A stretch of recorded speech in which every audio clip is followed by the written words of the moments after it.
اگر وہ نہ لیا تو پاکستان نزاع کی حالت میں ہوگا، ڈیفالٹ کر جائے گا، تباہی ایسی آئے گی جس کی کوئی مثال نہیں ملتی، ڈالر شاید $500 سے اوپر چلا جائے۔ اس لیے الیکشن کروانا پڑیں گے۔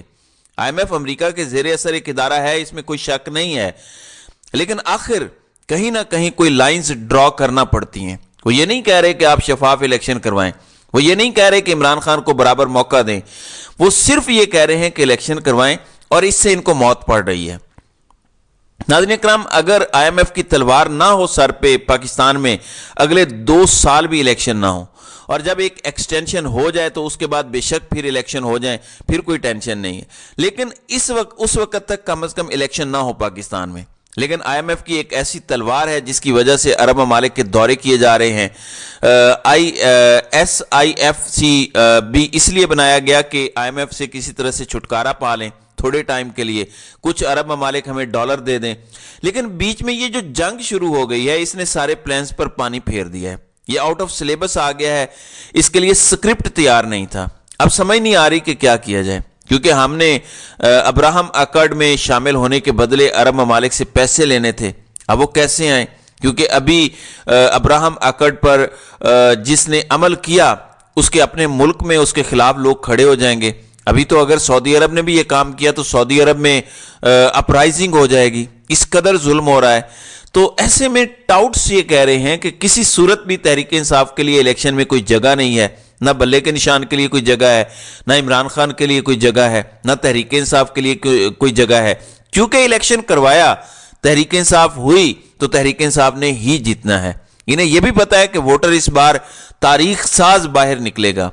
ان کے اپنے ایسٹیمیٹس یہ بتا رہے ہیں کہ اگر 40 سے 45% سے زیادہ ٹرن آؤٹ ہو گیا تو دھاندلی بہت مشکل ہو جائے گی، لیکن اگر 60% سے زیادہ ہو گیا تو ناممکن ہو جائے گی، اور عمران خان 180 سے 190 سیٹیں جیت جائیں گے، 2/3 اکثریت ہو جائے گی عمران خان کی۔ ناظرین اکرام، 266 کے ایوان میں 190 سیٹیں جیتنے والا 2/3 اکثریت رکھتا ہے۔ کیا 2/3 اکثریت والا عمران خان یہ برداشت کر سکتے ہیں؟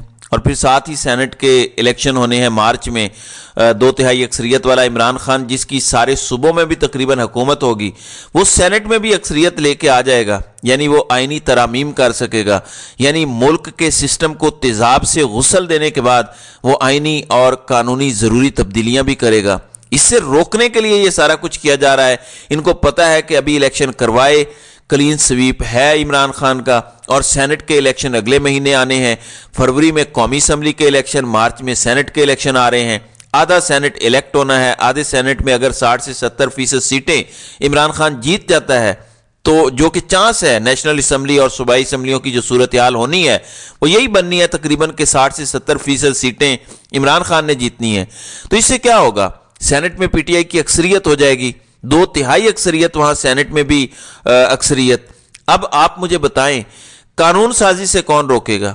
جو قانون عمران خان چاہے گا بنائے گا، بلکہ آئین سازی سے بھی کوئی نہیں روک سکتا، اتنے نمبرز ہوں گے عمران خان کے پاس، اور یہ چیز انہیں کھائے جا رہی ہے، اس لیے گھبرائے ہوئے ہیں اور ڈبل ڈاؤن کر رہے ہیں، بجائے اس کے کہ پیچھے ہوں، تھوڑا سوچیں، ایک بریدر لیں کہ جا کے عمران خان سے ایک ملاقات کریں، معافی تلافی کریں کہ ہم نے آپ کی حکومت گرائی، غلط کیا، ہماری ہم سے مس کیلکولیشن ہو گئی، امریکہ کا بڑا دباؤ تھا، ہم مجبور تھے، 76 سالوں میں ہم نے کبھی امریکہ کو انکار نہیں کیا، ہم نہیں کر سکتے تھے، پاکستان کے حالات اتنے کمزور تھے کہ ہم ڈر گئے، ہم گھبرا گئے، ہمارا تو F-16 کے پرزے بھی امریکہ سے آتے ہیں، ہم امریکہ سے تعلقات خراب کرنا افورڈ نہیں کر سکتے، لیکن اب حالات ایسے ہیں کہ اب ہمیں مل بیٹھنا پڑے گا، ملک کو سنبھالنا پڑے گا، آئیں اور ملک کو سنبھالیں اور پھر فری اینڈ فیئر الیکشن ہو۔ آپ دیکھیں گے ملک ٹھیک ہو جائے گا، یہ زخم جو اس ملک کو لگے ہیں یہ ہیل ہونا شروع ہو جائیں گے، دہائیاں لگ جائیں گی ان زخموں کو ہیل ہونے میں،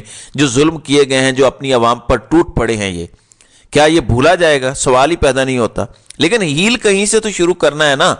اس کے لیے الیکشن کا شفاف ہونا ضروری ہے، اس کے لیے قوم کے لیڈر کو عزت دینا ضروری ہے۔ یہ جو آپ نے بیان دلوایا لطیف سے، اس کے بارے میں اطلاعات یہ ہیں کہ وہ بیان دینے سے پہلے بھی دھاڑے مار مار کر رو رہا تھا، اور وہ بیان ختم کرنے کے بعد بھی دھاڑے مار مار کر روتا رہا۔ ظاہر ہے اسے مارا ہوگا، لٹکایا ہوگا، اس کو کیا دھمکیاں دی ہوں گی، اس لیے اس نے آ کے یہ بیان دیا، اور پوری قوم کو پتا ہے کہ کون یہ سب کروا رہا ہے۔ تو اس سے عزت میں اضافہ ہوگا یا کمی ہوگی؟ پھر وہی بات کہ ایک الیکشن اور ایک ٹینیور کی فکر، پاکستان کو کیا نقصان ہو رہا ہے، ادارے کو کیا نقصان ہو رہا ہے، پاکستان کے پورے سسٹم کو کیا نقصان ہو رہا ہے، کیا سوچا ہے ایک سیکنڈ کے لیے؟ کیا عقل گھاس چرنے چلی گئی ہے سب کی؟ پاکستان اس ٹائم اتنی ڈیسپریٹ سچویشن میں ہے کہ پاکستان کی 76 سالہ تاریخ میں کبھی ایسا نہیں ہوا۔ یہ پاکستان کا سب سے ڈیفیکلٹ خطرناک ٹائم ہے، اور اوپر وہ لوگ بیٹھے ہیں جن کے بارے میں آپ سے یہ کہہ سکتا ہوں کہ بندر کے ہاتھ میں اسطرا آ گیا ہے، گنجے کو ناخن مل گئے ہیں، تباہی ہمیں نظر آ رہی ہے سامنے۔ اس لیے ہمیں دعا کرنی چاہیے کہ اللہ تعالی ہمارے ملک کی حفاظت کرے اور اسے محفوظ ہاتھوں میں رکھے، آمین۔ تو ناظرین کرام، آپ کی اس ویڈیو کے حوالے سے کیا رائے ہے؟ آپ اپنی رائے کا اظہار کامنٹ سیکشن میں ضرور کیجیے گا۔